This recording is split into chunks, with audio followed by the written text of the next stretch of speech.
संभल की एक मस्जिद अवैध बिजली सप्लाई का ऐसा पावर हाउस बन गई है कि डीएम और एसपी जब दल बल के साथ सुबह सुबह छापा मारने जाते हैं तो वहां से चलने वाले इक्विपमेंट देखकर उनका भी दिमाग ठनक जाता है।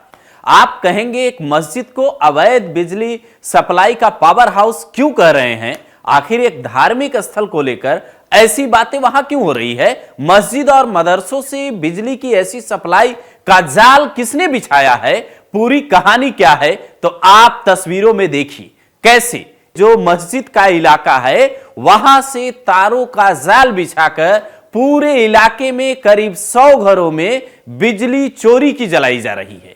इसके आगे डीएम एसपी वहां जब जाते हैं तो जो बताते हैं वो कहानी जरा आप सुनिए, उसके बाद तय कीजिए कि आखिर ये संभल में हो क्या रहा है। जिस जिले में 13 से 14 करोड़ रुपए की सालाना बिजली की चोरी डीएम और एसपी रोकते हैं, उस जिले में कितने बड़े स्तर पर चोरी हो रही है। जरा कुछ आंकड़े देखिए। एक मस्जिद है लधनियों वाली मस्जिद, वहां से 2 एसी, 40 पंखे, 57 एलईडी और 1 वाटर कूलर चलाया जा रहा था। इसके अलावा 1 समरसीबल और 100 घरों में बिजली सप्लाई दी जा रही थी।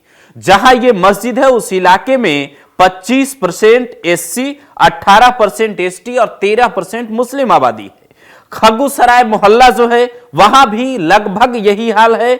यहां तक कि जो एसपी और डीएम दल बल के साथ मस्जिदों में लाउड स्पीकर की चेकिंग के लिए गए थे, वो लोग ये देखकर चौंक गए कि बिजली चोरी का इतना बड़ा खेल 4 मस्जिद, 1 मदरसा और 15 से 20 घरों में चल रहा है। आप सोचिए कि एक मस्जिद और मदरसे जो पाक और पवित्र जगह हैं, वहां से चोरी का खेल किन लोगों के कहने पर आखिर चलाया जा रहा था? बाकायदा खबर यह तक है कि उनसे सुविधा शुल्क के नाम पर पैसे वसूले जा रहे थे, जिसे लेकर डीएम कहते हैं कि अगर ऐसी कोई बात सामने आई तो इनके ऊपर गैंगस्टर एक्ट लगेगा, यानी गैंगस्टर एक्ट के तहत इन लोगों पे कार्रवाई होगी। पता चला इतने बड़े स्तर पे चोरी हो रही है तो फिर हमने यहाँ पे पूरी बिजली चोरी रुकवाने का भी साथ में जिम्मा लिया कि हम इनके साथ में जाएंगे और सारा कार्य करेंगे। 4-5 तरीके थे। एक तरीका ये है कि जिसका बिजली का मीटर कट गया है उसने डायरेक्ट केबल जोड़ ली थी।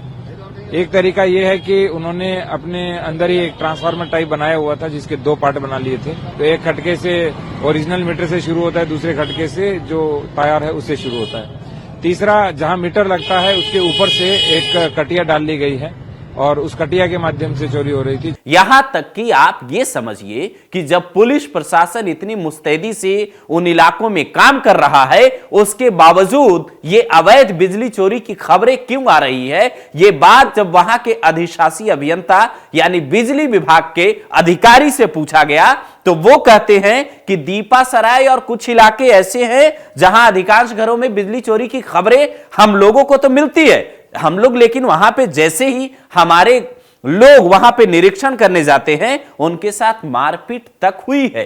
अब आप सोचिए, दीपासराय ये वो इलाके हैं जहां समाजवादी पार्टी के सांसद जियाउर रहमान बर्क का घर है, जिन्हें कुछ दिनों पहले अवैध निर्माण बिना नक्शा पास करवाए निर्माण करवाने को लेकर नोटिस मिला था। नोटिस का जवाब उन्होंने दिया नहीं है और अब घरों पे बुलडोजर चलने की बात हुई है। लेकिन उन्हीं मोहल्लों में जिस तरीके की बातें सामने आई है, करोड़ों रुपए की बिजली चोरी का खेल पकड़ा जा रहा है। मस्जिद और मदरसों में इस तरीके की बातें सामने आई है, मस्जिद और मदरसों से, ये काफी चौंकाने वाली है। अब आप तय कीजिए कि ऐसी खबरों को लेकर आप क्या राय रखते हैं।